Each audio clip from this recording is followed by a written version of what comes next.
Assim, a gente montei um material de fundo aqui para guiar essa nossa conversa hoje, mas a ideia é que a gente possa fazer um bate-papo também. Tá? Então, eu vou apresentar algumas coisas, não vou me aprofundar muito aqui para a gente poder conversar um pouquinho e a gente poder trazer um pouco da realidade para o dia a dia de vocês, para matar algumas curiosidades também.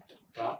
Então, fique à vontade também para levantar a mão, para perguntar, para não se esperar ao final, pode ir conversando no meio do caminho, tá bom? Com mais dinâmico. Quanto mais informação vocês me dão, quanto mais eu consigo ouvir vocês, assim como na venda, melhor para mim, porque eu consigo modelar o discurso para a tua necessidade. A gente vai ver isso, né, no processo do SPIN. Tá? Então, gente, deixa eu começar. Estava funcionando. Peraí, deixa eu...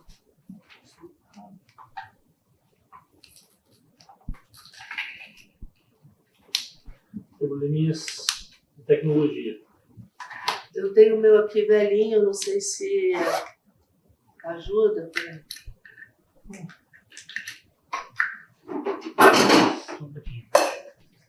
Essa cordinha branca é para não esquecer o pendrive, que eu sempre esqueço no computador.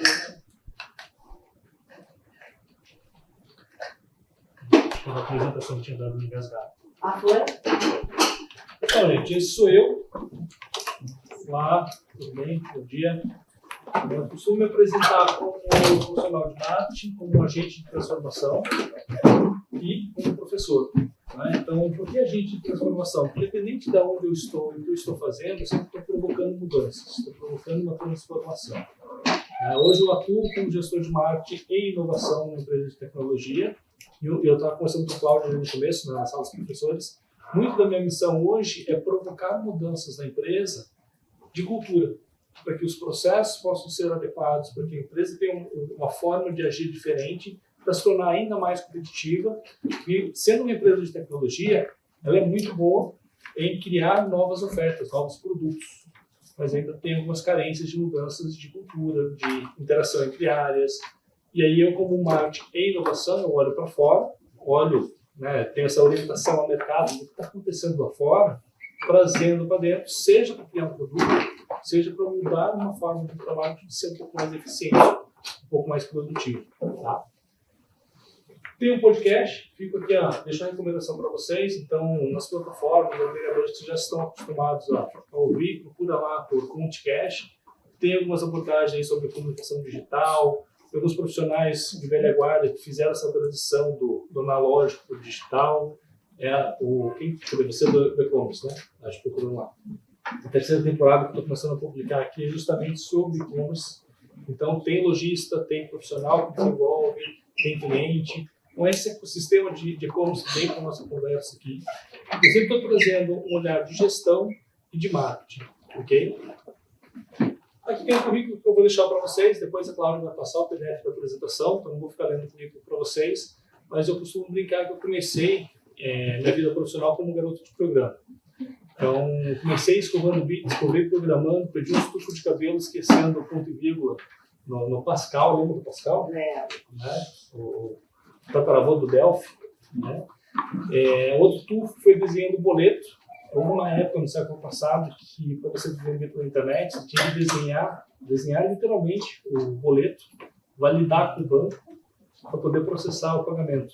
Hoje você pluga no gateway de pagamento, você não fica nem sabendo o cartão de crédito do cliente. Mas antigamente isso era muito manual. Né? Então eu venho do mundo de tecnologia.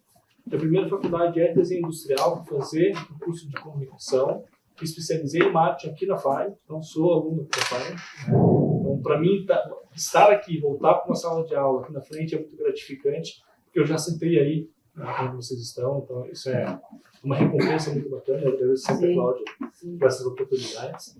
Né? Fiz o mestrado em Estratégia de Marketing e Comportamento do Consumidor, e antes disso, assim como vocês, eu também cursei administração. Tá? Então, fui entender um pouquinho, puxa, além do marketing, o que existe nas outras competências aí de uma gestão de negócios. Né? E mesmo na sala de aula, mesmo trabalhando com comunicação, mesmo trabalhando com estratégia de marketing, sempre ligado à tecnologia. A gente estava falando mais cedo, né? Eu saí da tecnologia, mas a tecnologia não saiu de mim. Então isso me deu condição de atuar, mesmo com marketing, em empresas de tecnologia. Tive o e-commerce também, então sempre trabalhando com a internet também. Mesmo quando eu passei por agências, muito puxando uma comunicação digital, um mundo de internet. Porque, diante dos pares, eu tinha um pouco mais de intimidade com esse mundo, que hoje já é corriqueiro para todo mundo, mas alguns anos atrás ainda era novidade para alguns públicos. E eu estava com um passinho na frente, eu já vinha do mundo de TI. Hoje eu trabalho numa empresa de TI, sou gestor de marketing numa empresa de TI, porque eu consigo entender a fundo como criar soluções usando diferentes ferramentas, diferentes softwares, para resolver problemas de negócio dos nossos clientes. E esse é o grande gap que existe no mercado. Então, você tem profissionais muito bons de tecnologia, mas que entendem o que a tecnologia é capaz de fazer. Você tem pessoas de negócio, que entendem o negócio, o modelo de negócio, mas não entendem nada, ou muito pouco, de tecnologia. E quem faz o elo? Né? E eu desafio muito o mercado que o marketing tem que ser essa ponte. Porque o marketing está olhando para fora, está olhando o mercado, está olhando as necessidades internas, e aí o marketing precisa dominar, ou pelo menos está muito casado com a área de tecnologia, para transbordar o que a tecnologia pode fazer para a área de negócio. Então a gente está falando de inteligência artificial, inteligência generativa, legal. O pessoal de tecnologia fica doido. O pessoal de negócio fica, tá, mas isso não é para mim, não se aplica, eu tenho uma transportadora, como que isso pode resolver o meu problema? Entra o marketing e fala, puxa, se você automatizar o processo de atendimento ou de geração de pedido aqui com o ChatGPT, agiliza o processo, você consegue fazer mais pedidos por dia, você consegue ter uma dinâmica, ter uma satisfação do atendimento do cliente melhor. Se um cara de transportador não vai pensar, não, isso aqui é para o mundo das startups, isso não é para mim, viu, Cláudio? Não cabe para o meu negócio, eu sou muito tradicional. Quando, na verdade, está faltando o quê? Olhar um pouquinho por cima do mundo, entender o que tem adiante, né? Mas eu gosto mesmo de me apresentar com esse slide aqui. E aí, geralmente, eu crio conexão com o time, tá? Então, assim, eu coloco sempre que eu sou um nerd, porque eu adoro estudar, eu gosto de aprender, e eu sou um geek. Ou seja, eu gosto de cultura pop, acho que aqui eu estou fora da câmera. Então, mergulhar em universos fantasiosos, lúdicos, é um excelente exercício de criatividade. E faz com que a gente pense menos a respeito da regra, e sim da solução. Se eu fizer um exercício com vocês aqui, vamos fazer um brainstorm, vamos pensar algo diferente, ninguém vai querer dar a primeira opinião. Eu estou desconsiderando que vocês são tímidos e que são curitibanos que não gostam de falar em público, né? Ninguém vai ter a solução pronta, então Deus o livre ser a primeira pessoa a falar. Não tem a solução para esse problema. Quando um brainstorm, na verdade, não é uma solução pronta, é uma construção de pequenos fragmentos. Só que essa ideia que está passando na minha cabeça agora, alguém já teve, se não colocou em prática, porque algum motivo que eu não estou enxergando não funciona, isso aqui, Cláudio, é caro demais, a faculdade não vai ter condição de pagar. Isso aqui não dá para fazer, o jurídico vai bloquear. Ou seja, eu coloco regras, e eu estou impedindo o meu processo criativo. E quando eu paro 2 horas para mergulhar no universo de Harry Potter, de Star Wars, de Senhor dos Anéis, seja o que for, eu estou olhando o quê? Eu estou olhando uma história sendo contada, e a gente usa muito um conceito que vem da literatura, que é a suspensão da descrença. Para eu poder me divertir assistindo isso daqui, eu preciso entender que, nesse universo, isso funciona dessa maneira. Faço essa analogia dentro do que vocês gostam. Seja o mundo de zumbi, seja o mundo pós-apocalíptico, mundo de fantasia. Vocês entendem que naquele universo é assim que funciona? Você aceita isso facilmente? Fui assistir Mario com meu filho esses dias. É um filme para criança. Eu sou uma criança há mais tempo, né? Jogava Mario quando era pequenininho. Mas não tem muita explicação do que está acontecendo. Simplesmente está acontecendo, porque não é importante essa construção. É a construção do personagem, da história, da aventura. E ok, eu entendo, não tem que ter fundamento naquele... Por que tem um buraco no esgoto ali da cidade? Tem que me explicar. E eu consigo me divertir nessa história. E ao fazer esse exercício, eu me desprendo do porquê não. Da crença limitante, que ninguém fez, ou porque não vai dar certo. Né? E automaticamente, juntando esses dois, que é mais interessante do nosso conteúdo aqui, eu me torno um game. Quem que gosta de jogar alguma coisa? De Tetris a Alphabet. Isso aqui para a área de vendas é fantástico, porque a gente se torna competitivo. Quem gosta de jogar de verdade, seja competindo com alguém ou mesmo jogando sozinho, quer fazer uma pontuação melhor. qual é a meta? Qual é a próxima fase? Né? Então, ter essa habilidade de se desafiar faz com que a gente volte e estude mais. Porque para eu passar de fase, eu tenho que estudar. Eu tenho que treinar. Para eu bater a meta, eu tenho que me preparar. E o que vocês estão fazendo aqui hoje? Vocês estão se preparando para serem mais competitivos no mercado. E quanto mais criativos vocês forem na construção desse processo, provavelmente mais diferenciados para o mercado vocês vão ser. Tá? E puder contribuir um pouquinho com isso, eu vou ficar muito feliz. Obrigada. Como eu falei que eu sou nerd, então vamos usar um pouquinho isso a favor.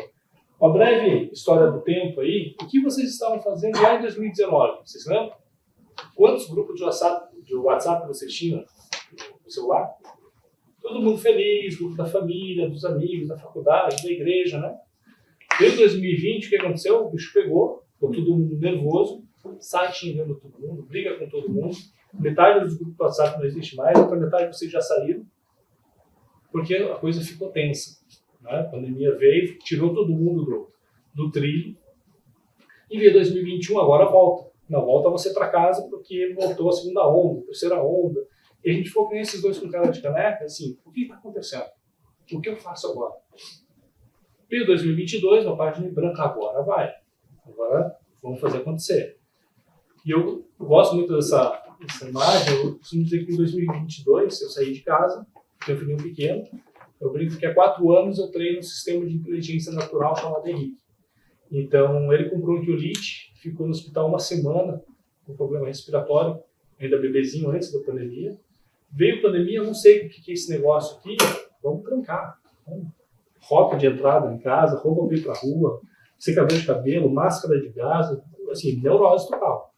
Porque eu tinha um trauma muito grande na família.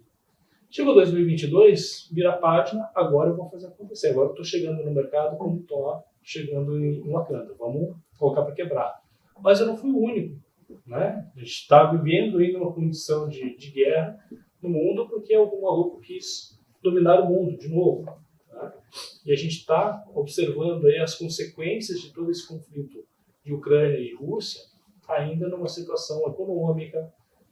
E a gente vai ver muitos desdobramentos que, a curto prazo, vão ser ruins para nós, independente do nosso governo, de quem está no comando.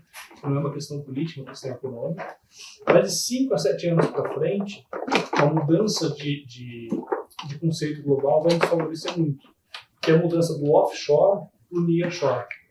Antigamente eu jogo para a Índia, eu jogo para a China, a produção, porque lá no mercado emergente é mais barato fazer, hoje é tudo globalizado, eu monto na Inglaterra, distribuo no México e vendo no Canadá. E ainda assim é mais barato. Com essa mudança, essa reconfiguração global, eu vou fazer isso, mas em países mais próximos. E nós, geograficamente, temos uma vantagem. Está próximo da Europa e próximo da América do Norte, que são 2 grandes mercados muito importantes. Então, se a gente não fizer muitas besteiras, em 5, 7 anos, a gente vai ser muito demandado, tanto para serviço quanto para a indústria. Né? Então, a gente tem aí uma arrebentação para passar, mas que tende a nos favorecer muito a médio e longo prazo. Tá? E aí, em 2022, a gente percebeu que muita gente querendo colaborar dentro das empresas, dentro das faculdades, dentro do mercado como um todo. Sabe aquela coisa, vamos comprar do pequeno, vamos ajudar a Cláudia aqui, que tem um pequeno negócio para ela não quebrar. Cara, você me ajuda? Vamos fazer um time aqui para a gente terminar esse projeto e a gente fazer com que a empresa possa faturar esse cliente. Teve um trabalho muito de Vingadores, né? Vamos ser os heróis aqui, juntos, vamos trabalhar para que isso possa acontecer. Legal, bacana, mas e hoje? A gente está em 2023. É simples assim, no mundo de metaverso, é insano quem não consegue se multiplicar. A gente tem que atuar em várias frentes. Eu vou sair daqui, eu vou para a empresa, vou para uma outra cadeira e de noite eu vou estar uma outra situação, porque eu tenho que multiplicar as minhas atividades. Vocês são uma geração que vão conviver muito mais com o conceito de multicarreiras. A minha geração, minha da Cláudia, é uma geração que, olha, você vai fazer isso ou isso, tá, meu filho? Não inventa muita história, você está fazendo muita coisa ao mesmo tempo, como você não faz nada direito. Muita descrença, muita crença limitante nos proibindo de abrir o leque, quando na verdade eu posso ter sim 2, 3 profissões diferentes e fazer bem feito. Dá trabalho? Pra caramba. Mas, poxa, como é que eu sou professor e sou executivo de mercado? Obviamente, eu não comecei as duas ao mesmo tempo. Mas uma coisa contribui com a outra. E eu consigo multiplicar. E no final do mês eu tenho o quê? Empilhamento de receitas. Porque quando a gente olha uma crise, o que acontece?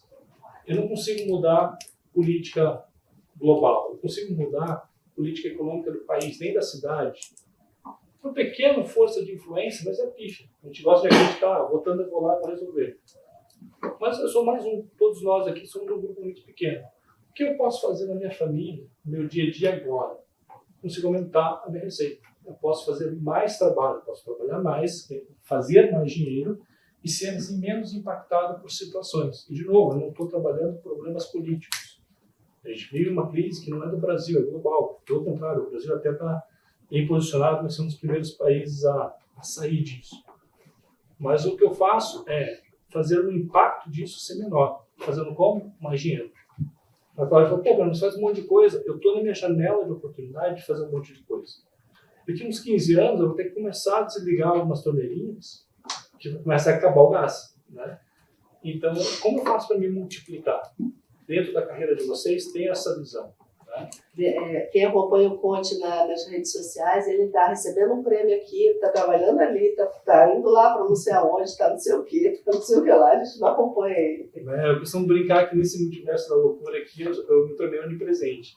Por quê? Porque eu estou no evento, eu estou numa empresa, eu estou num cliente e eu uso muito a comunicação, eu sou profissional de marketing, para criar esse conceito. Né? Seja bem-vindo, tudo bom? Tem pessoas que não, mas puxa, o pessoal tem que ficar sabendo. Não tem que ficar sabendo, mas como eu construo o meu discurso? Né? Eu estou criando um discurso coerente com o que eu estou falando para vocês aqui, de multiplicação de várias atividades. Né? Assim como a Cláudia, eu sou noturno, então o que vocês fazem de noite? Dorme, eu fico acordado inventando moda. Acordo um pouco mais tarde, né? Hoje a Cláudia fez um pedaço cedinho, acordei antes das 6 para estar aqui, mas geralmente eu inverto. É de noite que eu estou escrevendo artigo, é de noite que eu estou montando aula.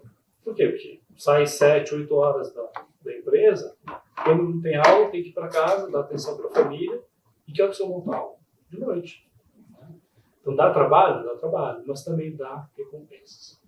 Mas vamos falar de venda? Vamos vender?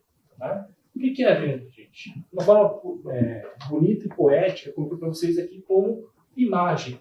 Não no sentido visual, mas no sentido de percepção. Eu, enquanto marca, enquanto organização, enquanto pessoa, eu sou capaz de trabalhar a minha identidade. Agora, a imagem, ela acontece de fora para dentro. Tá? Então, eu faço minha gestão de marca, eu construo uma identidade visual, de linguagem, tom de voz, de atitude, mas a imagem ela é percebida pelo mercado. Como vocês estão percebendo, bom dia, a minha imagem, a imagem da apresentação, a imagem da instituição faz. É muito subjetivo na cabeça de cada um. Né? Então, isso chega antes do vendedor, assim como a reputação do vendedor. A Cláudia me fez uma boa apresentação, isso mais uma vez, ficou gravado, tá? Vou usar isso. Mas a reputação chega antes da gente no cliente. A marca que você carrega chega antes de vocês. Hoje eu trabalho numa empresa de uma marca menor. Aí a pessoa fala, mas o que faz? Eu não conheço. Pois é, esse é o meu trabalho. O desafio é esse, tornar a marca conhecida. Mas quando eu trabalhava na TOTUS, era uma outra relação. Cara, você é da TOTUS, as pessoas vinham me procurar no evento, porque a reputação da marca chegava antes de saber quem era o Alexandre Conte.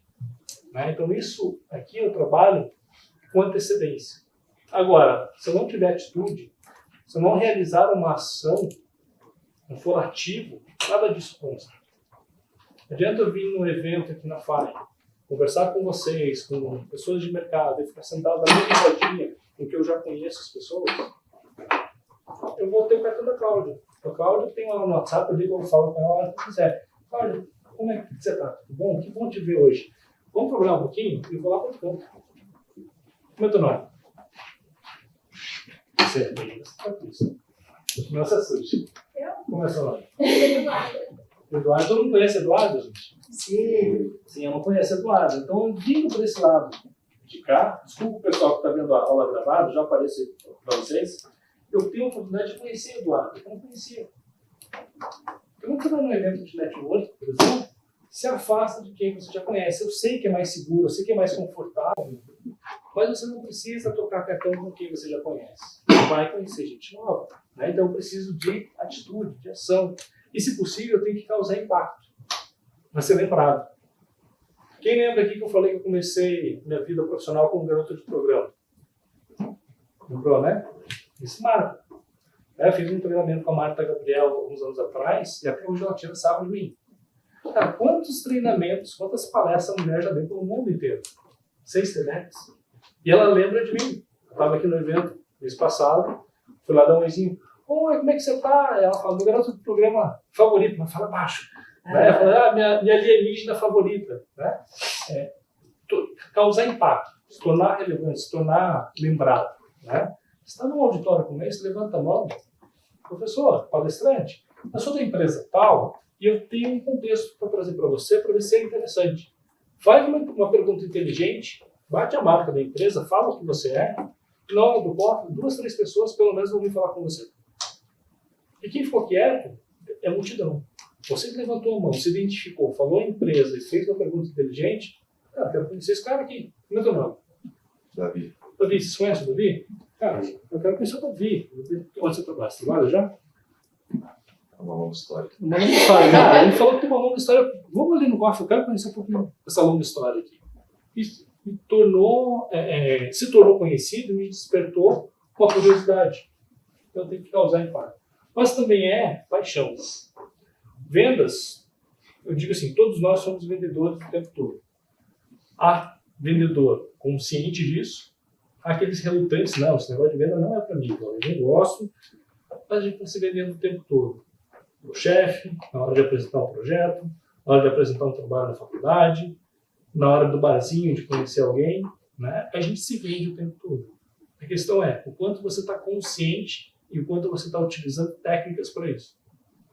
Ou você está sendo vendido por alguém.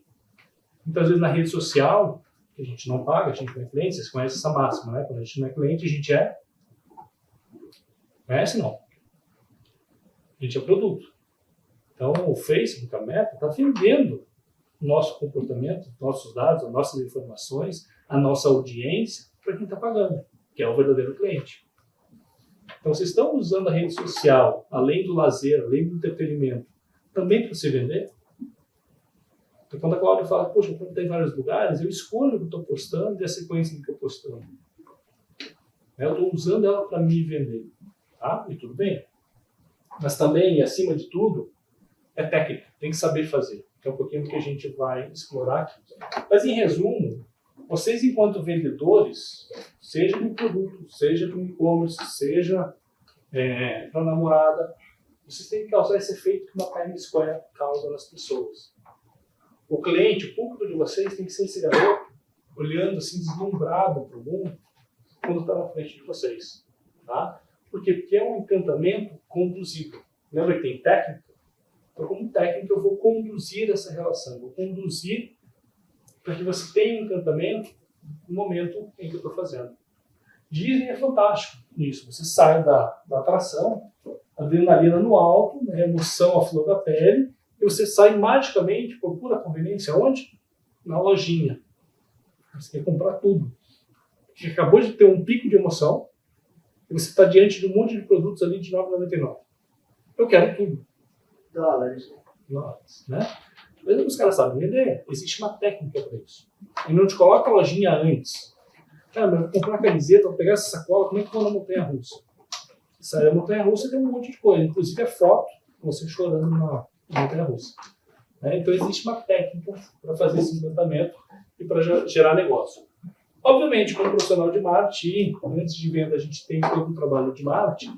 Vamos recapitular aqui. Então, a última revisão da AMA, que é a American Marketing Association, traz a definição de marketing como uma atividade, um conjunto de instituições e processos. Antes de falar bem é legal, mas o que você tem que focar é isso aqui. Trocas de ofertas de valor. O que é uma oferta de valor? É algo que eu percebo saúde, uma utilidade para mim. Isso vai resolver um problema. Caso contrário, eu provavelmente não vou querer isso daqui. Está conversando, você tem um e-commerce, você vende eletrônicos, né? Você consegue uma... Desculpa, eu esqueci o eletrônico que você vende. Fone de ouvido. Fone de ouvido Bluetooth. Cara, eu estou precisando do fone de ouvido Bluetooth porque eu dirijo bastante, estou o dia inteiro no carro, estou sempre na rua, preciso fazer reuniões. Hoje todo mundo faz vídeo chamado o tempo todo. Eu tenho uma necessidade, eu preciso disso. Quanto custa um fone de ouvido? Então, de 70, 58. Cara, eu acho muito caro esse negócio. Significa que eu não estou percebendo o valor na utilidade que ele me oferece em relação ao que ele está me cobrando por preço. Cara, R$70 está barato. Falei para você, comprei um Xing Ling um tempo atrás, aí, comprei 3, já a troço não funcionou. Paguei R$20. Com R$70, é mais ou menos o que eu já gastei em 3. Funciona? Funciona, validou. Valida antes, está me dando certificação, garantia. Cara, eu quero. Estou vendo o valor, estou percebendo o valor do que ele está me oferecendo. Tá? Obviamente, né, eu tenho que fazer com que essa venda volte a acontecer. Então, rapidamente, eu quero passar alguns desafios para vocês. E vocês, na faixa etária de vocês, estão vivendo isso como literalmente hoje é quarta, né? Eu falo terça-feira, uma quarta-feira. A nossa geração que tem uma visão de mundo um pouquinho mais prolongada, isso está acontecendo para nós um pouco mais recente. Para vocês é todo dia. Novos consumidores. Vamos tirar uma média aqui, que está falando que de 22 anos, uma média da turma. Temos até. 20, talvez. 20. Quem é mais novinho aqui? Quem com 17? 18? 19? Mais velho?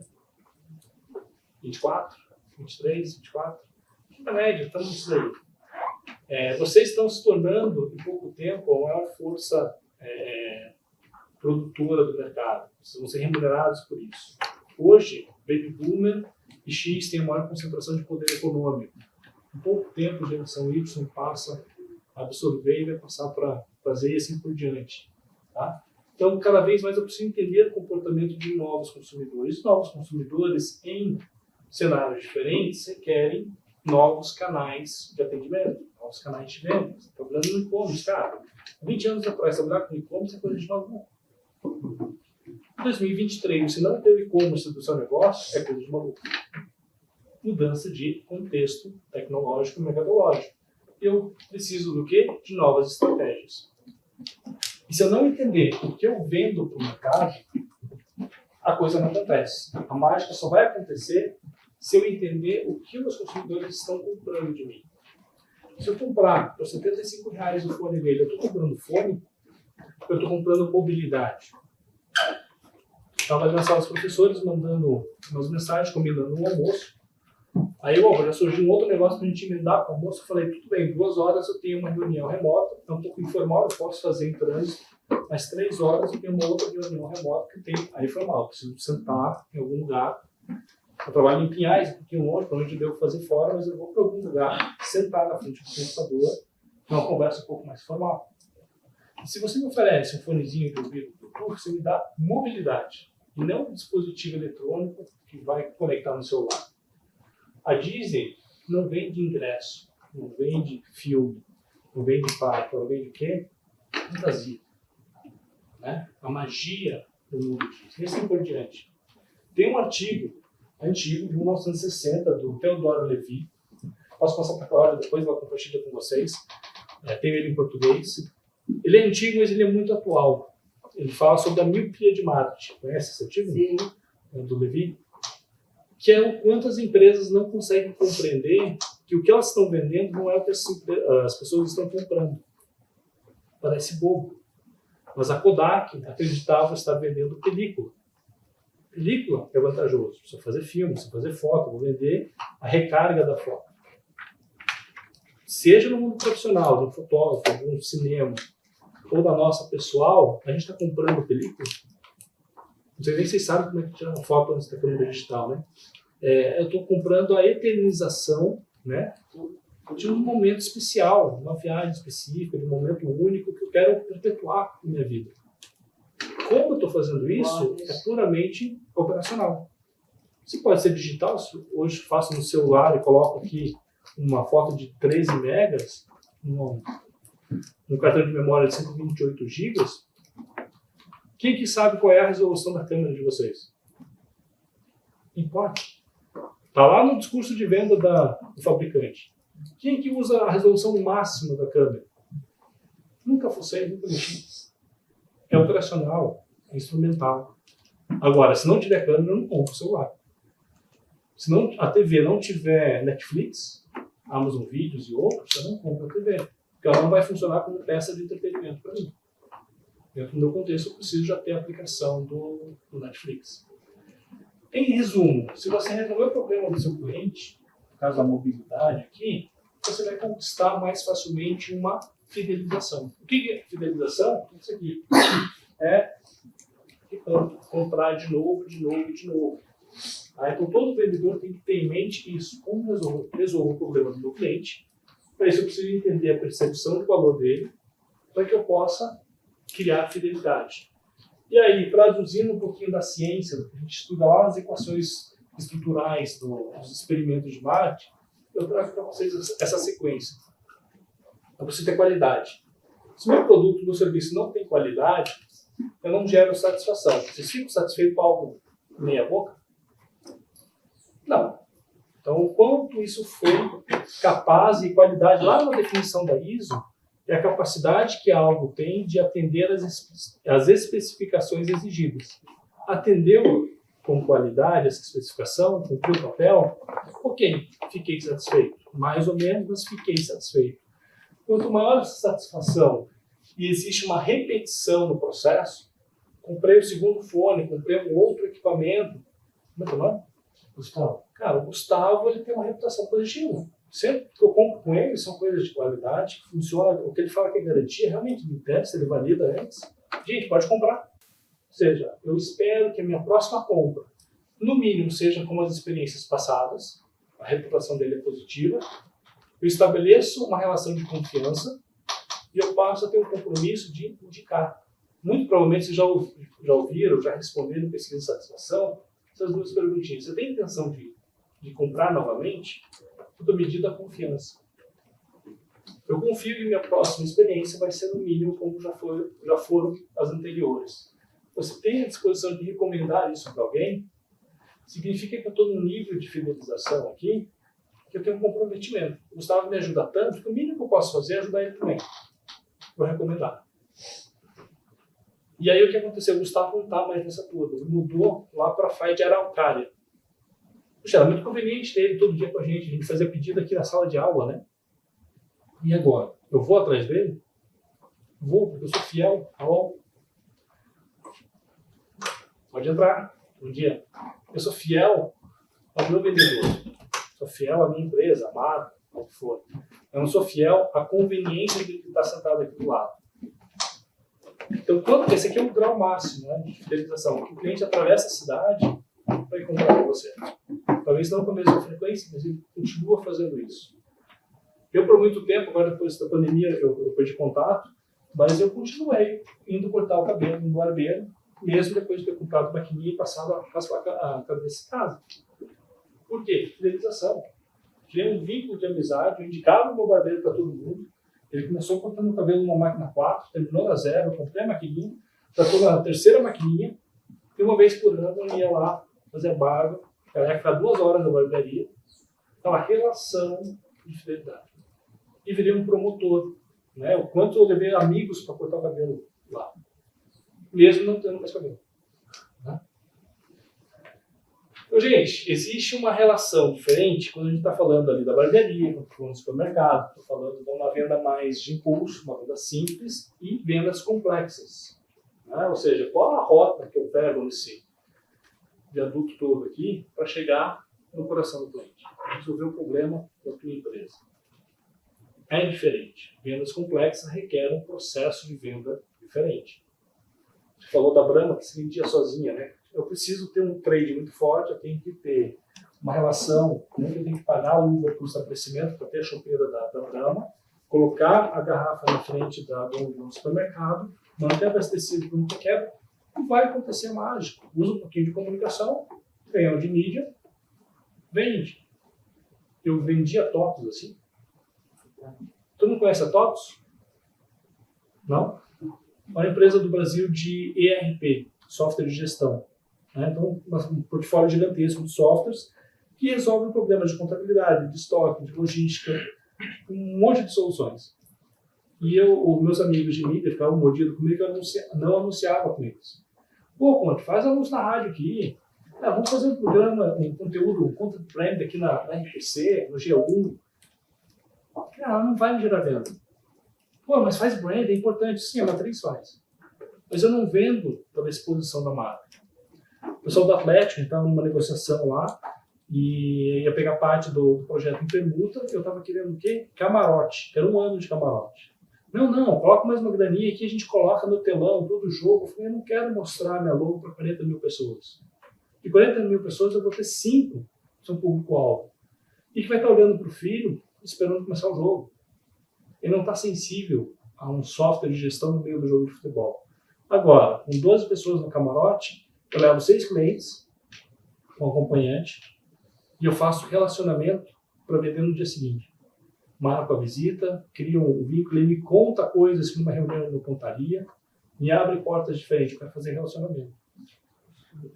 Professor, você não acha que mesmo que talvez não valesse muito a pena expor, né, para 40 mil pessoas, não valeria a pena para manter na memória dos potenciais clientes? Valer a pena é uma equação de percepção de valor, bem colocado. É caro, é um montante de dinheiro alto que eu tenho que colocar. Então, o retorno que eu tenho dificuldade de mensurar se torna caro porque realmente não vai vender. Do ponto de vista de brand, é fantástico. A Liga está fazendo um trabalho muito bom, né, com os 2 times e patrocinando uma série de exposição de marca é sempre muito positiva. Mas, quando eu olho venda, será que é isso que vai vender meu negócio? Já sou uma marca conhecida.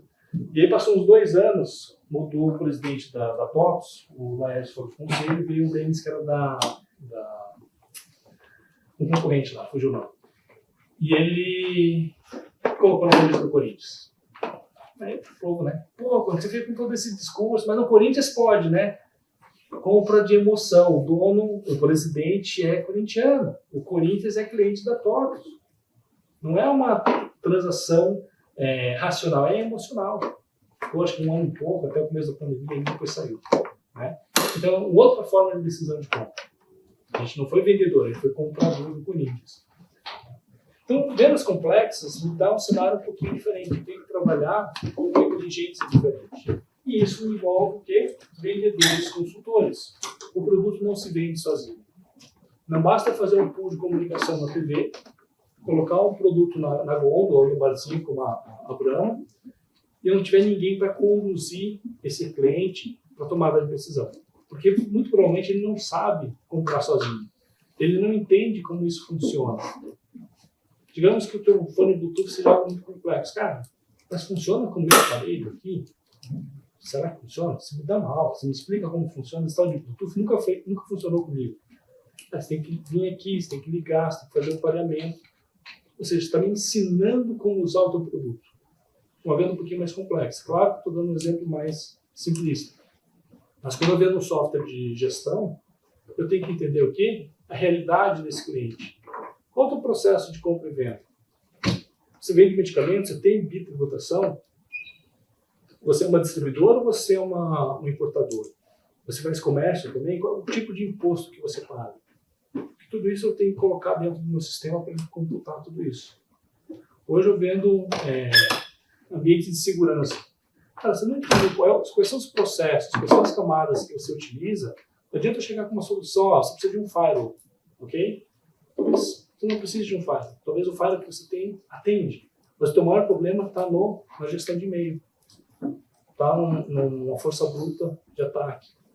Quando a gente fala de insumo ou de, por exemplo, sei lá, a Gerdau, que produz a parte de aço, mas nesses materiais assim, que, se você olha, tipo, são todos iguais, precisa de mais marketing em cima disso, consequentemente mais venda, ou tipo, esses produtos assim, tipo, se vendem por conta do preço? Vamos lá.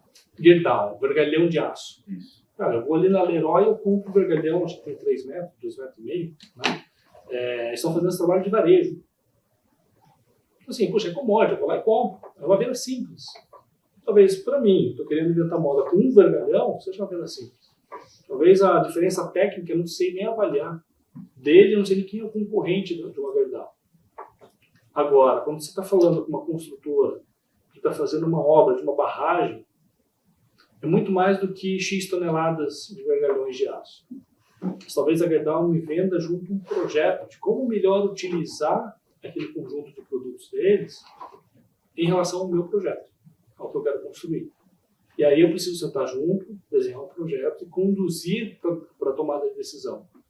Cara, você vai comprar o do concorrente, mas o concorrente não tem essa característica, que para a obra que você está fazendo, isso aqui é fundamental. Você, como engenheiro, deveria saber. E isso, por mais incrível que pareça, acontece. E aí eu preciso do vendedor técnico, do consultor, para ele me auxiliar em como eu vou utilizar esse produto no meu dia a dia, no meu projeto, na minha empresa, porque eu não entendo tão bem, tão profundamente. Vou dar um exemplo para vocês. Celular. Quem aqui domina celular? iPhone, Apple, Motorola, de cima para baixo, você domina ou não? Não. Você se sente bem, confortável. Eu também acreditava nisso. Eu, por, sei lá, mais de 10 anos eu usei Sony. Desde o Sony Ericsson até final de 2021. Sony foi embora do Brasil, o Sony caiu no chão, quebrou a tela. E eu fui procurar outro Sony. Eu adoro Sony. Assim, tem celular de R$8.000, não pago nem a pau juvenal, e celular de R$1.000, muito breve. Eu tive Xperia. Tive alguns Xperias, cara, muito bom. Só que eu não acho outro Xperia mais ou menos ali, não. Sabe, um reforço com 2 chips, para fazer dual SIM, com o que eu queria de alguns atributos. Beleza, eu tenho que trocar de marca. Não me sinto capaz. Não é que eu não gosto, mas eu tenho uma aversão à Apple por uma questão de estereótipo. Eu comecei com processamento de dados, depois eu fui fazer criação, depois eu fui fazer cozinha industrial. Quando eu estava na PUC, a gente tinha um laboratório de Mac que era fantástico, eu usava pra caramba e era ótimo. Mas eu veio junto com o curso o estereótipo. Você é criativo, você é designer, né? Então você tem que usar Apple. Não, é um inferno mexer nesse negócio. Eu transformo o PC porque eu consigo tirar a memória, mudar para o tamanho, sem mexer nisso daqui. Você não mexe, você compra, usa, feliz e acabou. Troca depois. Então, não, eu sou muito mais micreiro do que criativo. Eu tinha esse background e eu negava esse estereótipo pré-estabelecido. Até hoje eu não uso Apple. Adoro, admiro pra caramba, mas não uso. Então Apple não é uma opção, até porque não custa barato. Eu não pago R$10 no celular. Que outras opções eu tenho? Motorola, Xiaomi. Eu tenho poucos alunos em sala. Cara, o que você usa? É bom? E eu não sei escolher um outro celular que não seja Sony. Eu preciso de um vendedor, consultor. E pior coisa, eu chegava na loja e eu sabia mais dos celulares que tinha para vender do que o vendedor. Vai dar negócio? O cara não está me ensinando nada, não está me ajudando a tomar a decisão. Ele está me oferecendo o que ele tem de portfólio. Vai comprar um carro, o cara quer te empurrar o que está no pátio, porque ele já comprou da fábrica. Eu não quero que pronto, eu quero a configuração do carro que eu quero. Mas vai levar 3 meses para chegar, tudo bem? Não estou com pressa, não vou usar amanhã.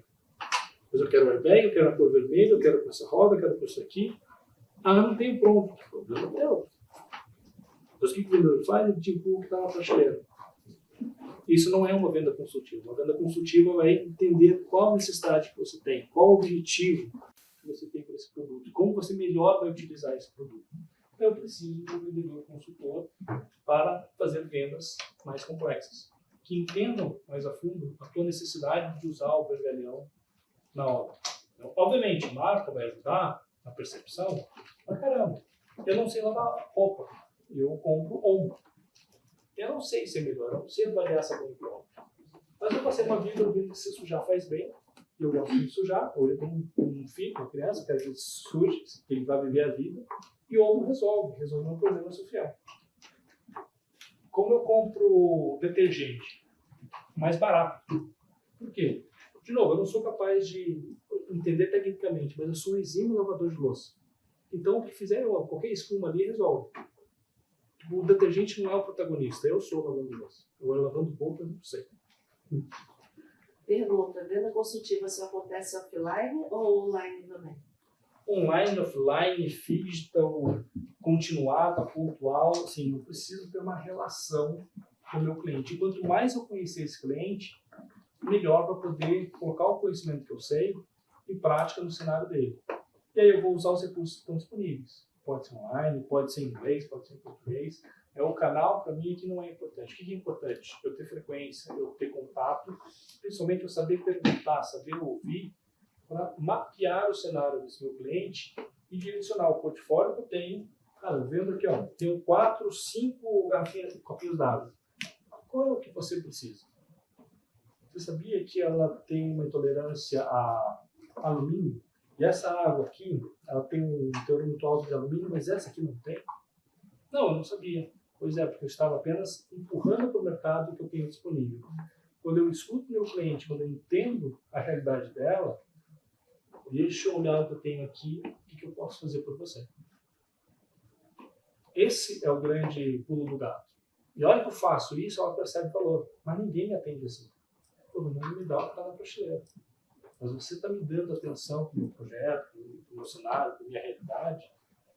Puxa, talvez eu não possa pagar a versão premium, mas o produto de entrada para mim já resolve, já atende. E toda relação, toda venda, ela é uma disputa de poder. Tá? A gente tem algumas literaturas que trabalham melhor isso. Eu passo uma referência para vocês da terceira onda, do Alvin Toffler, que trabalha muito isso no âmbito mais social. Né? Primeira onda de força bruta. Segunda onda de capital, onde o poder é o financeiro, inclusive eu posso comprar força bruta com capital. E a terceira onda, não é um livro novo, mas muito atual, é sobre informação, sobre conhecimento. Hoje, nosso dado. Né? Então, o Facebook tem os dados sobre o que eu faço, como eu reajo diante de algumas coisas. E isso dá um poder muito grande de negociação com ele, o anunciante que quer escolher nós aqui como um público-alvo. Tá? E eu vou trazer para vocês aqui, todo mundo já assistiu Suits? Sim? Quem nunca assistiu? Alguns capítulos. Os capítulos. É o tipo de seriado que dá dó de acabar. Pois é, mas é longo, né? Bom, tem 9 temporadas, dá para dar umas aceleradas. Assim. É uma negociação hostil, tá? Literalmente uma disputa de poder, mas veja quando você consegue impor a sua atitude, impor o seu valor numa negociação, você consegue dominar essa relação para ser ouvido, para conduzir a negociação para onde você quer. Está sem áudio. É embaixo.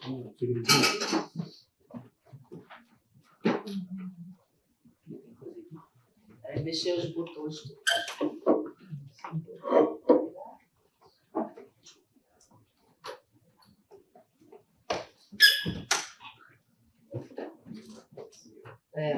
Tá no som, pode aumentar. Será que é bom o computador?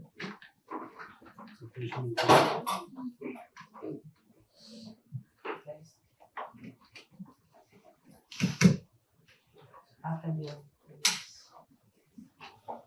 Tem que pegadinha. Uhum.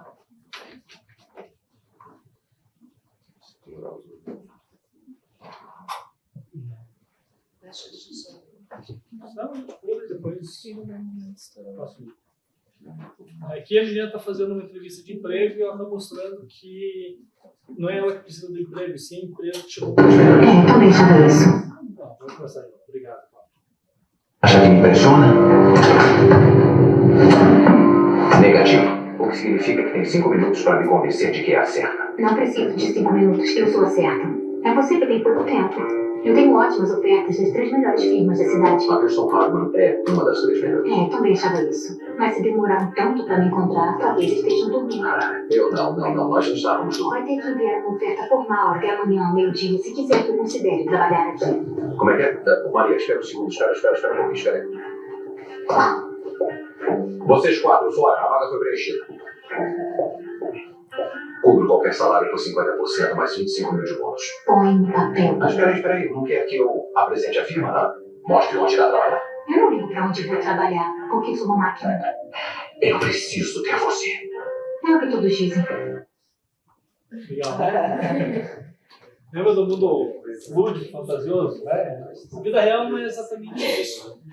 Isso aqui é um estereótipo. Mas toda negociação parte desse princípio, que eu estou disputando com alguém. A questão é, eu não preciso que você perca para que eu ganhe. E quando eu sou um vendedor, que eu vou trabalhar, eu vou entender o que você quer, o que você busca, Eu faço com que você ganhe, enquanto eu estou ganhando também, naturalmente a percepção de valor acontece. Por quê? Porque, puxa, peraí, eu estou tirando uma vantagem, eu estou tendo um benefício, eu estou me beneficiando dessa negociação e eu estou gostando disso. A gente gosta quando alguém está empurrando, porque para ele é muito interessante vender, mas peraí, mas para mim não é. Está mais caro, o prazo de entrega é ruim, não é a melhor solução que eu preciso para resolver o meu problema. Estou vendo muita vantagem nisso. Eu quero pular fora dessa negociação. Então, eu tenho uma frase que eu uso muito que assim, eu prefiro fazer amigos antes de fazer negócio. Acho que a Cláudia já me ouviu falando isso. E com um amigo, você não quer passar a perna no amigo. Com um amigo, você não quer ficar negociando preço em 5, 6 rodadas de precificação. Você abre o jogo, olha, eu consigo chegar aqui, se eu estou em melhor condição. Olha, eu chego nesse preço, eu chego nesse preço, estamos sacanagem, não está me falando? Mas eu preciso desse elemento aqui. Ou seja, tem maior transparência. Deu zica no negócio.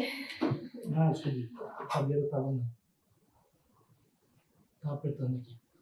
Então, assim, a gente é mais objetivo, mais transparente, é mais sincero, mais honesto quando a gente está negociando com nossos amigos.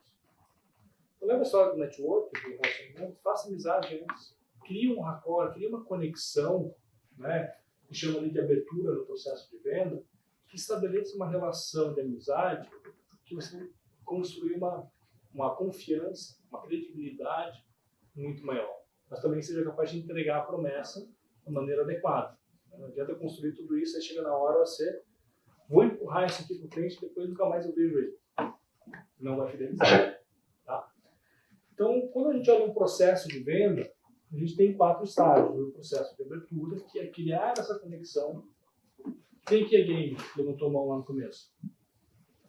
Vamos lá, não fique tímido. Né? Eu tô mais assim também, né? Tipo, não sobra muito tempo. Mas o que acontece? Opa, eu gostei desse cara é gamer também, temos algo em comum. Eu estou abrindo aqui uma conexão muito mais simpática do que ficar dando carteirada aqui de formação acadêmica, de empresa que passou. Não é mais agradável isso? Você não se identifica mais? Poxa, qual o joguinho que você joga aí? Vamos jogar junto. Estou criando uma relação de sinergia, de conexão mesmo. Uma etapa de investigação, eu preciso entender o que existe no seu universo. Quem é você? Qual o momento da sua empresa? Qual o seu momento dentro dessa empresa? Qual o seu papel aí dentro? Qual a sua grande missão para esse ano? Qual é o seu principal projeto? O que não pode falhar? Vou investigar tudo isso aqui. É onde entra o SPIN. Demonstração de capacidade. O quanto eu estou capacitado para ser a melhor solução para você. O quanto a Gerdau, aí sim vai trazer toda a expertise, todo o poder da marca. Cara, eu vou estar aqui não apenas quando terminar essa sua obra, mas eu vou estar aqui por mais 100 anos. Fica tranquilo que durante toda a jornada da sua nova construtora, eu vou ser um fornecedor capaz de te atender por muito, muito tempo. Olha para trás. Agora, esse concorrente que está começando agora, um pouquinho mais barato, está trazendo da China um aço um pouquinho diferente ali. Será que ele vai estar no Brasil daqui a 5 anos? Quando o Alva estiver perto? Será que ele vai dar uma sustentação de suporte para você? Aí eu me qualifico. Né? E aí eu faço o quê? A obtenção de compromisso. Faz sentido para você? Gostou da água sem alumínio? Na verdade, não. Na verdade não, mas se a gente levar para o tempo, você consegue uma reunião com o pessoal de compras lá para a gente discutir isso? Técnica de fechamento. Estou estabelecendo uma relação de compromisso no próximo estágio. Não necessariamente da venda agora, mas dar uma continuidade. Não deixar essa venda morrer na primeira visita. Tá? Então o SPIN, que a gente vai falar, ele entra exatamente nesse estágio de investigação. E aí é muito mais ouvir do que falar. As pessoas gostam de falar. Não deixa a pessoa falar. Mas lembra que é um encantamento conduzido? Como é que eu faço para que as pessoas falem o que eu quero ouvir? Eu tenho que dar estímulo, eu tenho que fazer algumas perguntinhas de forma estruturada para que essa conversa me enriqueça de informação. A minha esposa, ela se surpreende comigo todo dia. Né? Não, eu sei que é uma Hemmelbull na água, que eu casei com um marqueteiro, mas eu esqueço disso às vezes.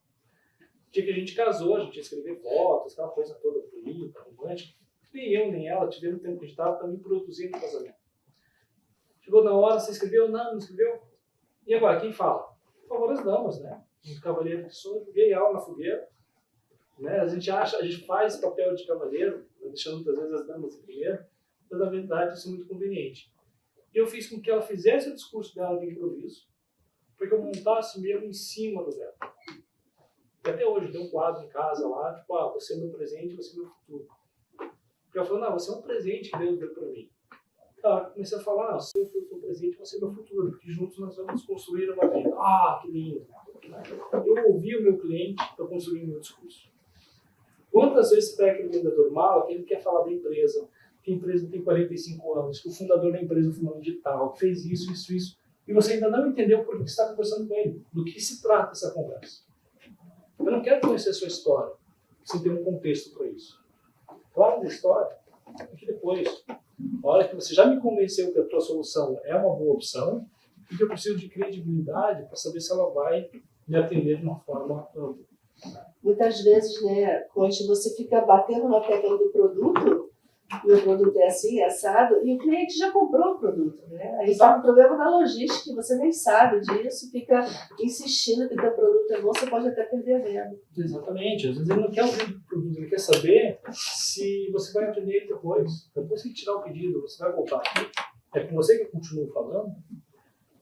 Por quê? Porque eu estabeleci uma relação com você. Você vai passar para o pessoal do projeto, vai passar para o pessoal de entrega.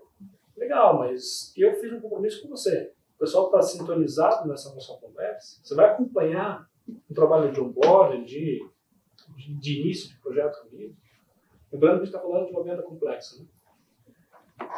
Então, quando a gente fala de SPIN, provavelmente vocês já ouviram o Cláudio, que já falou para vocês desse livro, né? Sim? Não? Não, deixa eu É surpresa? É surpresa? Tá? É um livro que vocês, se procurarem direitinho, não vou falar isso que está gravando, mas talvez encontre na internet. Não é um livro novo, é um livro de 88. Tá? É um livro que está aí na faixa dos seus R$70, R$90 no mercado. Provavelmente ele vende eletrônico, mas ele tem um canal da internet, talvez ele consiga um servidor um pouquinho mais barato. Mas é uma ótima leitura. É um livro que funciona tanto para... Está embaixo, depois eu mostro para vocês. Tanto para uma leitura de ponta a ponta, como uma leitura de consulta. Para eu retomar e ler melhor sobre esse ponto aqui. É um livro para você criar a biblioteca, para quem gosta de vendas, quem trabalha com comunicação, como eu vou construir todo esse conceito. E ele nasceu de uma pesquisa que levou 12 anos para ser realizada, lá na década de 80 aí. Tá? Ele entrevistou, aliás, ele mais do que entrevistou, ele participou de 35 mil visitas comerciais. Porque ele falou, olha, eu perguntar para o vendedor, para os melhores vendedores, aqueles que batem meta nas grandes empresas, eu vou ter um viés muito grande. Eu não vou ter, de forma pura, a informação que eu quero investigar. Se eu só olhar resultado de venda, eu vou saber quem são os vendedores. Mas o que eles fazem diferente? Depois de 35 mil visitas acompanhadas, e por isso levou 12 anos, não fez sozinho, fez com uma equipe, ele chegou a um modelo que existia algumas coisas comuns entre os vendedores de maior resultado, maior performance. Eles ouviam muito bem os clientes, eles faziam uma condução, não necessariamente na ordem, mas que levantavam informações sobre algumas sobre situações, sobre implicações, sobre problemas e sobre como gerar uma percepção de valor. Então, quanto mais hábil você fica nesse processo, você vai fazendo uma conversa natural e colocando perguntas de forma intercalada. De uma maneira um pouco mais didática, você faz uma fase, depois faz outra. Até no livro ele fala, olha, exercita um de cada vez.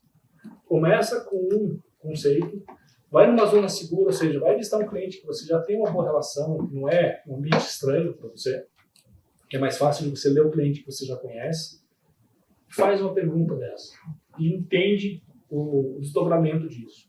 Depois vai no outro cliente, faz isso pelo menos em 3 clientes. Processa, depois você vai para um outro estágio. Né? Ou seja, é uma prática deliberada. Porque a gente vai olhar o quê? Qual a situação que essa empresa, que esse gestor, que esse comprador, que esse cliente se encontra? Qual o problema que ele está vivenciando? Eu tenho algumas situações que são implícitas e outras explícitas. Ele tem a plena consciência da necessidade, ou ele tem apenas do problema maior, a necessidade principal, mas não tem das menores. Eu vou fazer implicações, eu vou colocar o dedo na ferida. Puxa, você tem intolerância ao alumínio, né? O que acontece quando você toma muita água com alumínio? Você passa mal? Já foi internado? Sua família fica preocupada com isso? Ah, você tem um filho? E se o seu filho, se dentro dele acontecer alguma coisa com você? O vendedor de seguro é craque nisso. Ele te mata umas 3 vezes na reunião. Mas você já pensou como a sua família vai viver se você não puder prover o sustento que você tem hoje? Já pensou em deixar alguma coisa para a sua família? Se você, Deus do livre, se vier a faltar, ele te mata umas 3 vezes na reunião. Ou seja, ele está implicando... De banho válido, faz um monte de coisa. Por favor. Como que o vendedor ele pode... Como que ele atua quando, por exemplo, você está num período assim que você não sabe muito o que vai acontecer? Por exemplo, troca política, assim. Sai de um modelo e vai para um outro totalmente oposto. Vamos pegar o nosso cenário atual. A gente teve uma troca de governo. A gente está nos primeiros meses de um novo governo. Uma incerteza ainda muito grande. Né? Eu não sei, mas o que acontece? Como o meu cliente pensa? Me diga você, qual a sua visão de mercado para esse ano e para o ano que vem?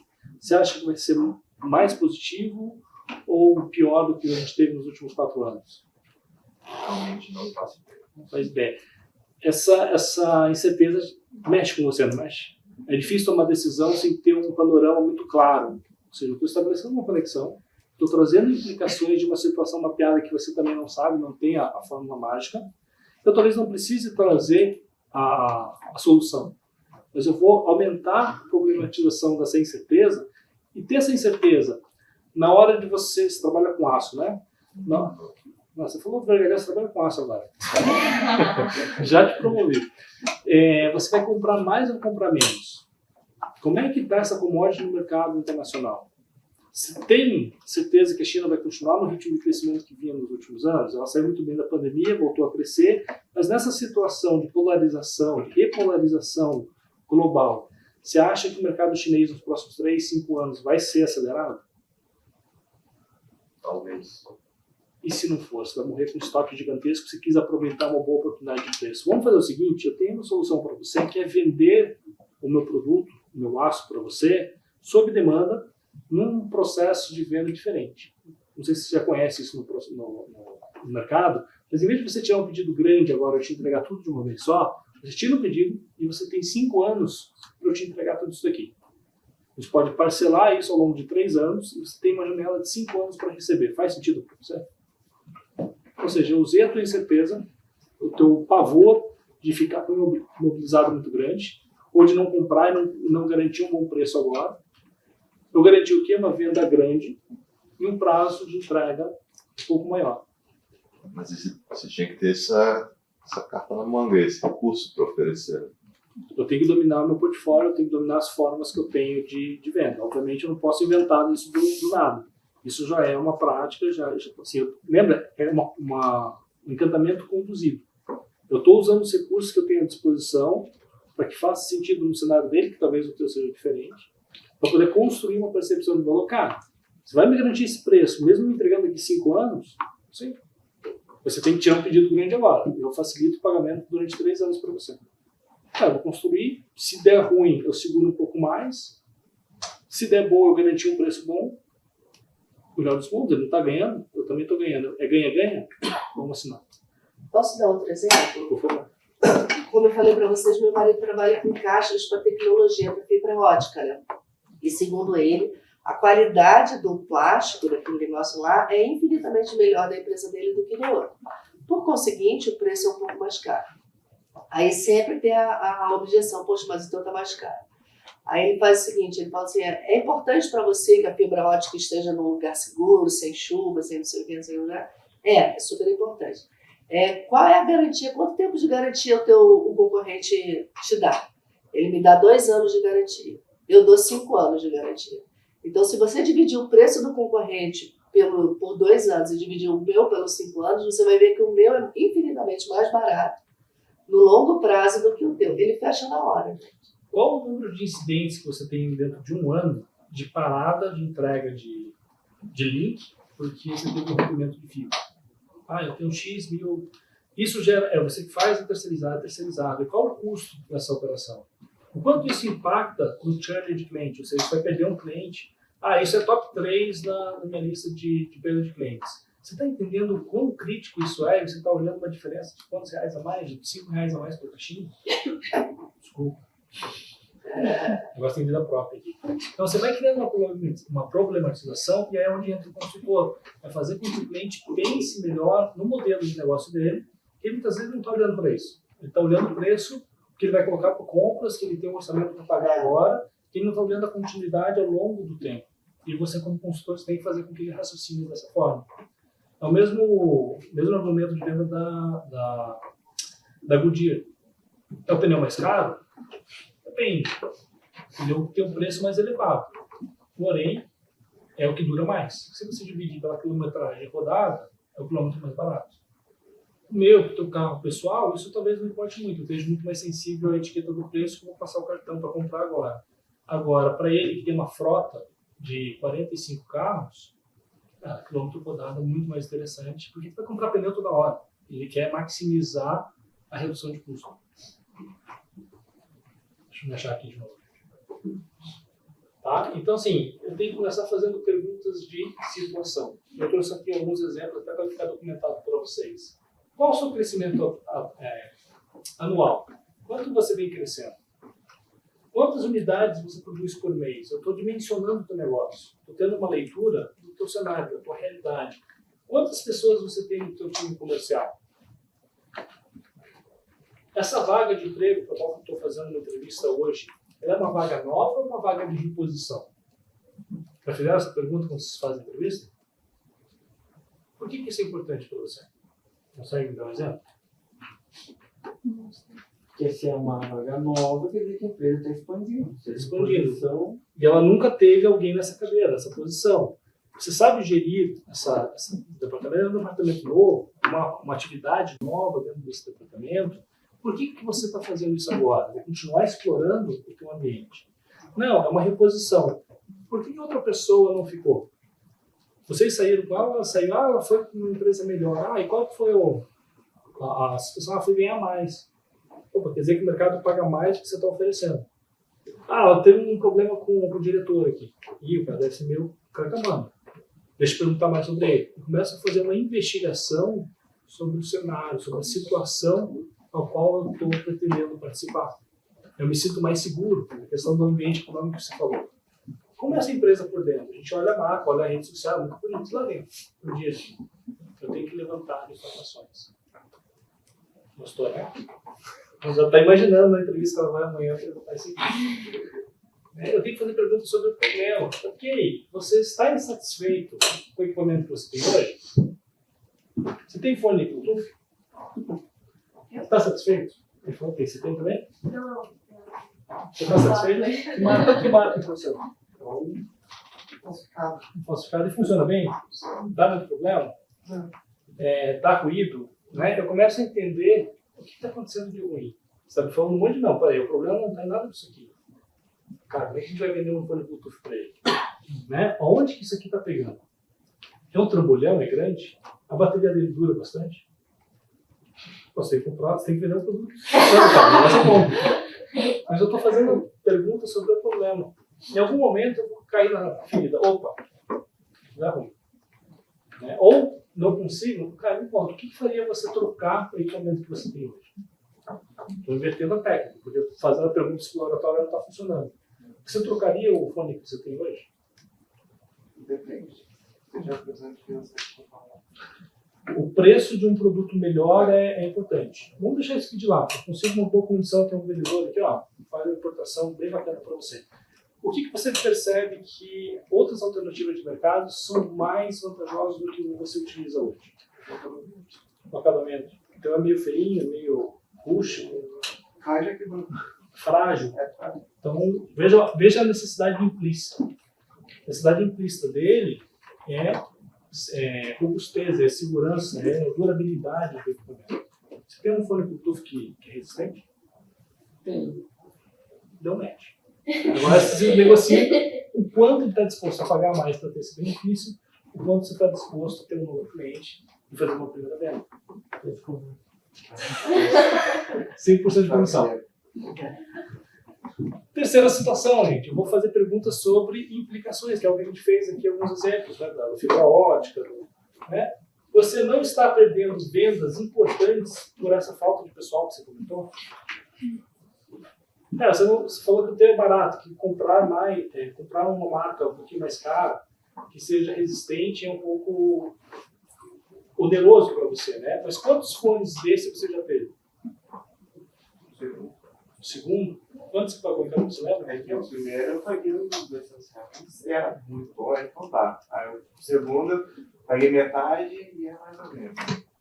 Então veja lá, por que você não comprou o segundo? Porque é muito caro. Se tivesse uma garantia estendida, né? Acho que a garantia estendida, né? Garante uma reposição. Estendida é quase dobro. Eu também não compro, tá? Mas eu começo a potencializar o problema, tá? O esforço físico elevado para essa máquina. Desculpa, se mais clientes começassem a falar disso, né, de roubar, poderia surgir aí uma nova funcionalidade de dar seguro para tudo. Venda de celular, isso já é muito comum. Por quê? Porque a gente tem um alto índice de furto, ou mesmo de quebra. Né? Eu nunca fiz seguro, eu nunca quebrei um celular até dezembro de 2021. Quebrou, caiu com a quina virada para baixo, estilhaçou a tela. E olha que eu uso o celular desde o século passado. Tinha aquele tijolão que a gente usava na SIM, era chique. Com o bico de um lado, você recebia o SMS aqui e você ligava, porque o celular não fazia mensagem de texto, né? Cheguei para o vendedor, achei um vendedor que foi consultor, que me fez tomar uma boa decisão, e ele queria colocar uma garantia. Não, você não quebrou esse celular? Cara, vai quebrar o próximo. Por mais, sei lá, quanto quero, R$500. Desculpa, eu não vou pagar R$500 no seguro. Não, você não quebrou esse. Cara, em tantos anos que eu usei, 20 anos de celular, eu quebrei um. Ou seja, eu, no mínimo, eu sou cuidadoso. Nada impede que eu saia aqui no corredor do shopping, derrube de novo, quebra. Vou mostrar para vocês. Comprei uma capinha, nunca usei capinha na vida, passei a usar capinha, quase uma Caterpillar, né, robusta.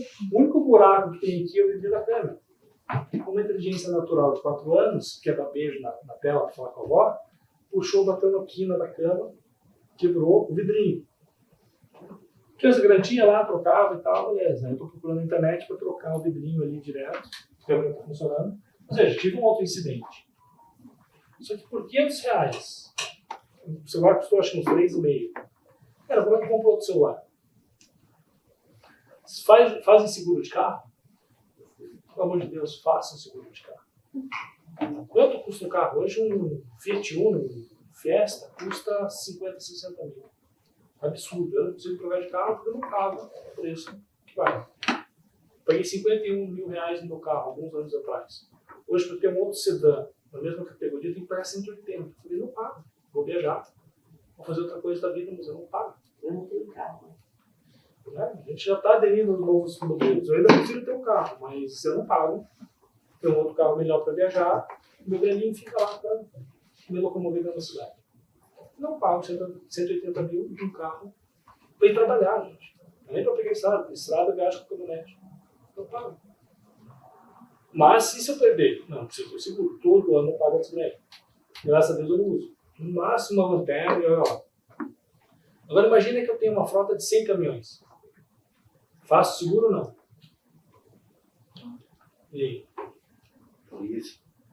Lease, né? Vou responder. Mas eu tenho frota própria. Faço seguro? Faz. Sim, pelo amor de Deus, né? Qual o índice de roubo de caminhão? Vamos olhar dados de mercado. Qual o valor que eu estou pagando no seguro? Se eu pagar 1% do valor do caminhão no seguro e 100 caminhões, vou pagar o seguro de 100 caminhões e vou comprar um caminhão novo. É uma frota que eu estou deixando de expandir porque eu estou pagando seguro. E talvez eu não vá perder um. Posso perder 3 no ano? Posso. Mas talvez seja 0,8.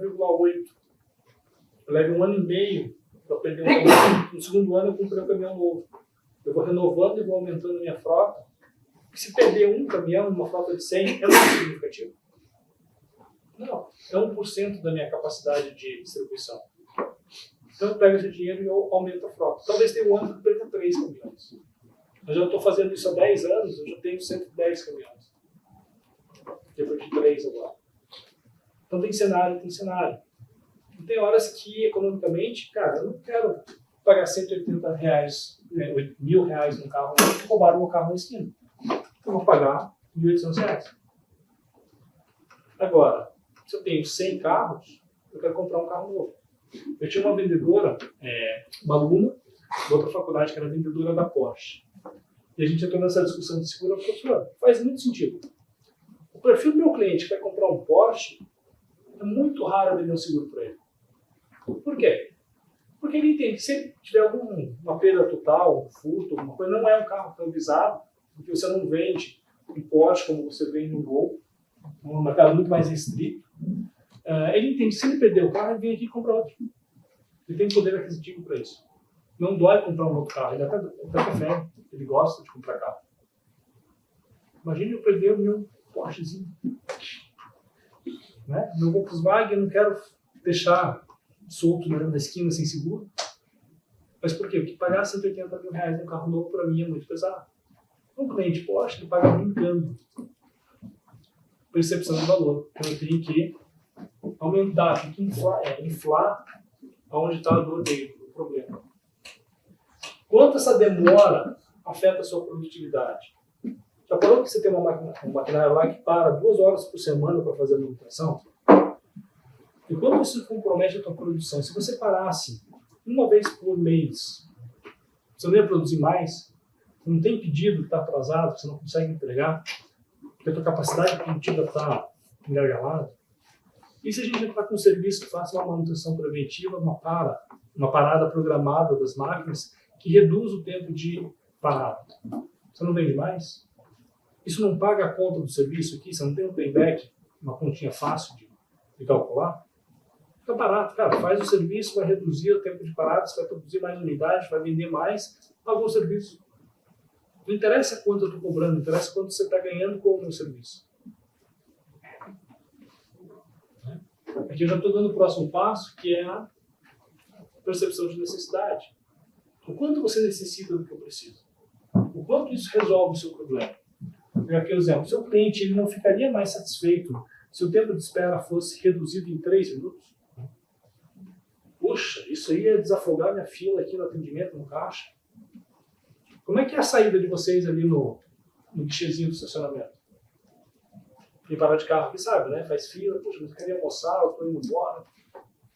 Se tivesse um segundo, não seria interessante? Será que eu não ia ter uma percepção de valor?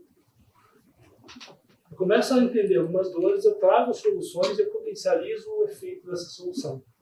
Eu desperto assim, um sentimento de necessidade. É que o cara fala para a menina, eu preciso de você. O que ela fala? É o que todos dizem. Isso para mim é quarta-feira, estou acostumado. Né? Por quê? Porque eu sou a melhor solução do mercado. Só você não tinha percebido que você precisa de mim. De que outra maneira você poderia aproveitar isso? Posso mudar a forma de perguntar. Talvez eu não tenha capacidade, como eu estava explorando com ele ali no problema, né? Talvez eu não consiga desenhar essa solução. Eu peço ajuda para o cliente. Claro, qual outra maneira que você vê que isso poderia te ajudar? Nossa, isso aqui é desafogar também não só a parte das aulas, mas também quando eu tenho evento. Puxa, olha, porque eu não tinha pensado, você tem evento aqui? Ela está ajudando a construir a percepção de necessidade dela mesma. Eu trago o cliente para essa conversa. Se eu não ouvir o cliente, se eu não souber perguntar, eu vou ficar falando que a minha empresa é a melhor do mercado, tem 35 anos de mercado, que o fundador é fulano de tal, que é o melhor ácido inoxidável que tem no mercado. Isso resolve o quê? Eu não preciso disso. Se eu vender solução, né? Mas quem disse que eu tenho problema na minha empresa? Gera até uma antipatia. Sou o melhor gestor de marketing do mercado. Pode me apresentar para vocês. Que problema que eu tenho aqui dentro de casa? Está querendo resolver meu problema com a sua solução? Não tem problema nenhum. Já criei uma versão ao que você vai falar comigo. Pergunte sobre mim. Levante dados. Aí você vem. Olha que interessante, eu consigo te ajudar aí. Lembra que eu brinquei com você? Qual é o teu momento de empresário? Eu estou desenvolvendo um novo projeto. Estou criando um novo produto. Qual o tamanho da tua equipe? Puxa, é uma equipe pequena, um time muito enxuto. Não te falta braço? Eu vou construindo com ela esse entendimento. Até que ela perceba de que ela precisa de algo a mais. E aí, essas dores, a gente tem uma pirâmide. Eu tenho algo que é conhecido no mercado, então o mercado inteiro está com essa dúvida que você levantou. O cenário político, econômico. Como vai ser o Brasil no final de 2023? Como vai ser 2024? A gente tem alguns indicadores. Tem algumas pesquisas de mercado que é bom. Mas é muito frio. Como a sua empresa está vendo isso? Eu, na pandemia, trabalhava na TOTOS ainda, a gente teve empresas que anteciparam a criação de uma segunda fábrica, que explodiram o faturamento da pandemia, está todo mundo com dificuldade de venda. A Intel era uma empresa que fazia, ainda faz, placas eletrônicas. E placas eletrônicas para uma série de coisas, inclusive para respirador. Fabricantes de respirador passaram a comprar da Intel. Essas placas, ele tinha um plano, no ano seguinte antecipou, acelerou a obra para construir a segunda fábrica para conseguir dar vazão ao número de pedidos. Ou seja, como a sua empresa está inserida no cenário de mercado? Às vezes está numa contramão. E principalmente, o teu comprador, o teu cliente, como ele está? Ele é um gestor que está há 10 anos na cadeira? Ele é um gestor novo, que chegou para fazer mudança? Ele está querendo se promover? Ele está com dificuldade com o CFO, com uma prova nada lá no orçamento? Qual a relação dentro da empresa? Eu, muitas vezes, como empresa de TI, tenho que fazer com que o CIO, né, o gestor de TI, se venda dentro da empresa. Geralmente, o cara de TI não é um cara de vendas, não é um cara de marketing, ele não sabe se vender, ele entende muito tecnicamente do quadrado dele, e ele tem que vender para o gestor financeiro, para o presidente da empresa, para o conselho, que aquela solução de segurança é muito importante. Para financeiro, mas eu não te dei 1 milhão ano passado, você não gastou toda essa grana em segurança, está dizendo que ainda estamos com deficiência, você é péssimo gestor. Não, eu tenho um diagnóstico aqui que o Grupo Lume fez para mim, a gente resolveu esses 2 quadradinhos, mas são 6 quadradinhos. O 3 para o nosso negócio não é muito importante, mas o 4 é crítico. A gente já resolveu 1 e o 2, que era prioritário, mas agora a gente tem que resolver o 5º. E aí eu preciso de mais 300 mil. Vamos fazer esse projeto? Porque senão qual é a implicação disso? Vai acontecer isso. Então, muitas vezes eu, enquanto fornecedor, enquanto vendedor consultivo, preciso dar o discurso, ajudar a vender o restante da empresa, porque o gestor não consegue. É um problema pessoal. E quanto mais possível eu vou nessa pirâmide, mais relevante eu me torno no cliente. Porque atender o problema de mercado, a maioria das empresas atende.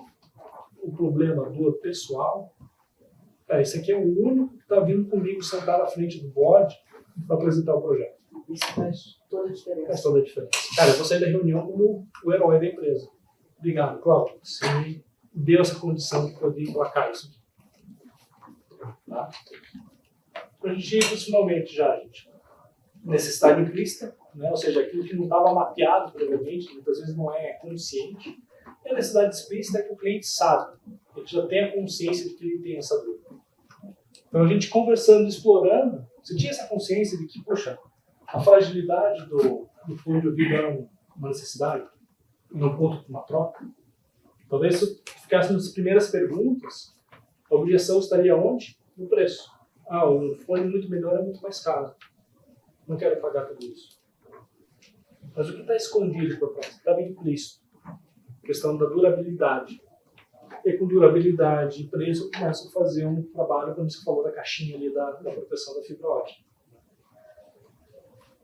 Colocando isso aqui é o diagrama que tem no livro, tá, gente? O nosso processo de venda.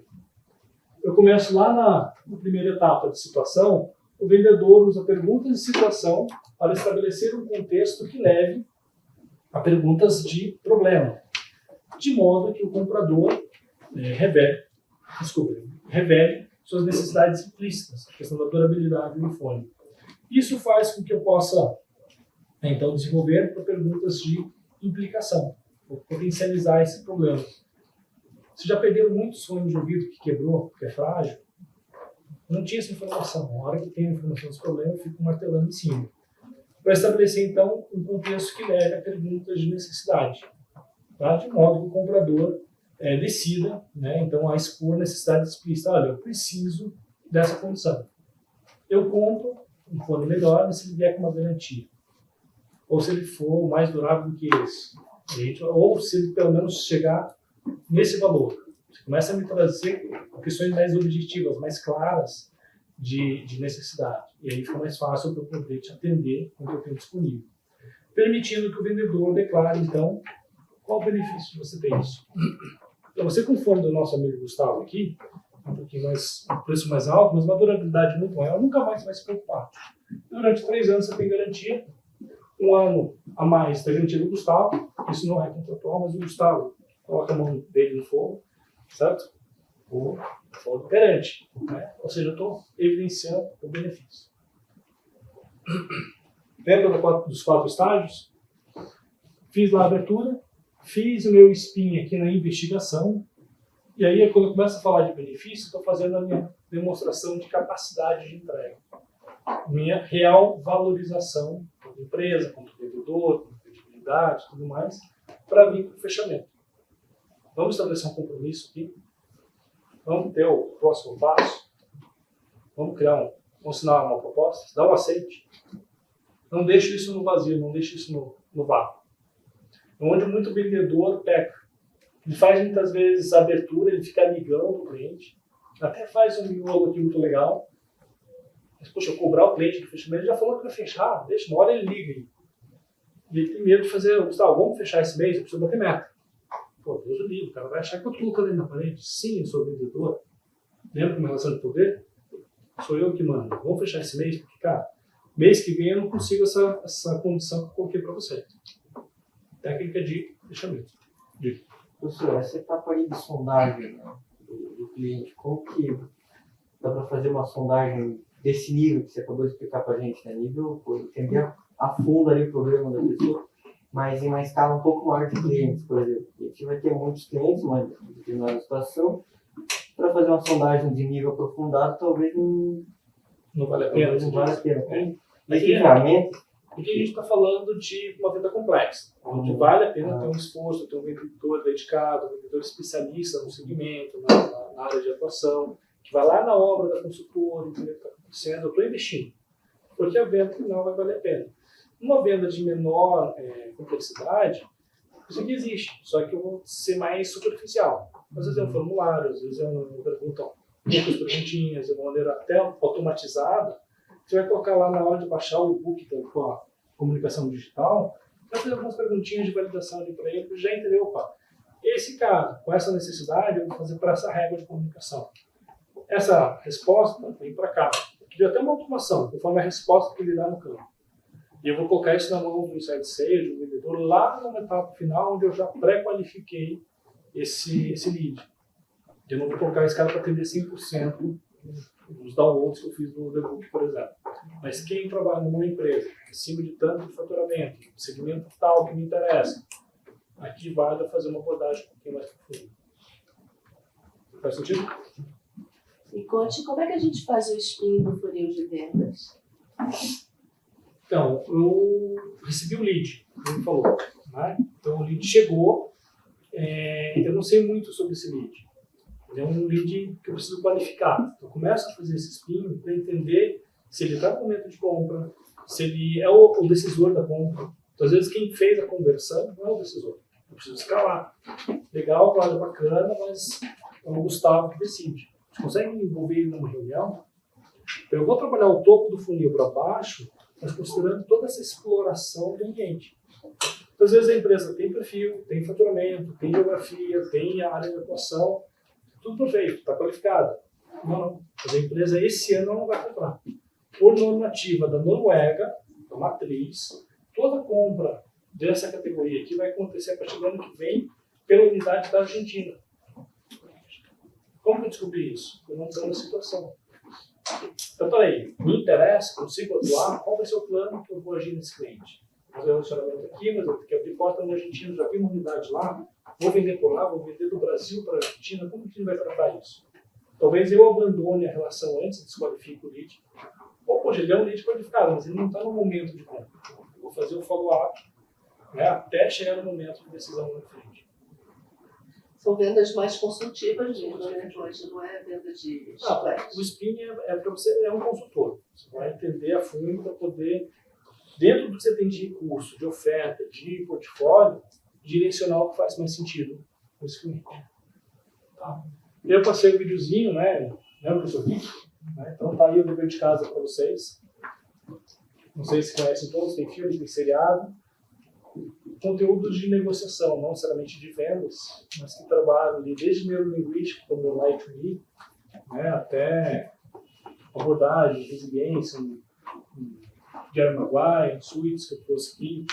Isso é fantástico. É de advogado, mas a última coisa que interessa aqui é o processo. É que nem o Dr. House. A última coisa que importa no House é a doença. E ele tem uma frase que eu gosto muito. Pessoas mentem. Ou seja, tem que aprender a ler pessoas, não pelo que ela está falando, mas como ela está se comportando. Muitas vezes a pessoa mente por vergonha, por ambição, mas muitas vezes por desconhecimento. Perguntei para ele, por que ele compra um fone novo? Porque é caro. Ele está mentindo para mim, não é porque é caro, é porque ele não percebe valor num fone que seja mais durável. Eu tenho que ajudar ele a entender, ter um autoconhecimento do porquê. O House ensina isso pra gente. Só que de ser o fone de ouvido é uma doença, um osso quebrado. Fica aí, ó, dever de casa pra vocês. Bora vender? Dá pra colocar em prática hoje? Dá pra chegar pro namorado pra almoçar agora e fazer um spin? Conta pra mim, como é que você tá? Como é que foi seu dia? Foi bom? Você tá feliz? Nossa relação tá te deixando feliz? O que você acha que tá faltando? Não achar problema. Mas você acredita que se a gente não tiver essa conversa hoje, a gente não vai ter uma continuidade? E se a gente não trabalhar nossos problemas? Você já pensou que a gente nunca vai para um próximo estágio? Você entende que é a sua melhor opção para você? A gente já está aqui, já tem um histórico junto. Eu vou fazer uma fome nessa hora. Não precisa ser uma DR, mas assim, vamos colocar isso na nossa vida pessoal. Eu trouxe alguns exemplos aqui, até mesmo numa entrevista de emprego. Pessoal, referências para vocês, com isso aqui a gente vende, com isso aqui a gente bate meta, com isso aqui a gente faz o foguete subir. Tá bom? Como é que a gente está de tempo, Cláudio? 11 minutinhos? 9h30. Então, se quiser ir fazer perguntas, bater um papo, me coloco à disposição para vocês. Estou nas redes sociais, tá? Procura por Alexandre Conte. Hoje eu sou um pouco mais ativo no LinkedIn. Tá? O QR Code joga para minha newsletter no LinkedIn. Tá? Tem o Oceano, eu criei uma newsletter, estou trazendo alguns artigos sobre várias temáticas ali. Quem quiser seguir esse NPS 88 aí é o que, Duda? É das minhas aulas e palestras. Eu tenho, não trouxe aqui porque eu não tive tempo de configurar lá. Geralmente ali naquele QR Code eu trago a pesquisa de NPS, que é justamente para ter a leitura. Então, vocês entram lá, é um formulário bem amigável, e vai perguntar para qual disciplina, para qual palestra. A palestra ou é aula? É uma palestra. Qual o tempo? Escolhe o tempo. Nota você dá. E aí depois ele faz um cálculo ali das respostas. O NPS é o Net Promoter Score, conhecem? Já ouviram falar? Ou seja, é uma pontuação de clientes promotores. Isso aqui é muito legal para modelos de negócio de receita recorrente. Mostra uma pergunta única, o quanto você é capaz de indicar para alguém, dentro daquela fidelização que a gente olhou, o quanto eu tenho capacidade de aumentar a minha base de cliente. Ele vai de menos 100 a mais 100. Se é negativo, significa que tem mais gente falando mal de mim, provavelmente eu vou perder clientes, eu vou perder poder de receita. E se eu estou positivo, eu tenho mais gente falando bem de mim, me indicando, me promovendo para novos clientes, e eu tendo a ter um aumento de receita nos próximos períodos. Quem aqui faz venda consultiva na sua empresa, gente? Quem aqui vai passar a fazer?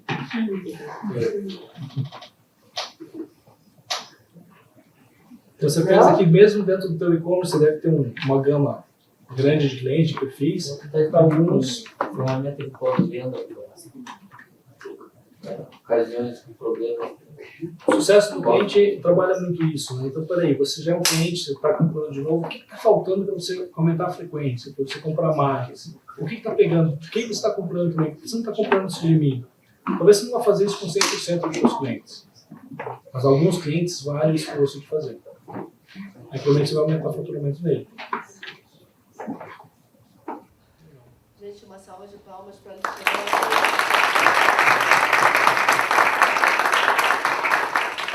E para vocês também, gente. Né? Então, assim,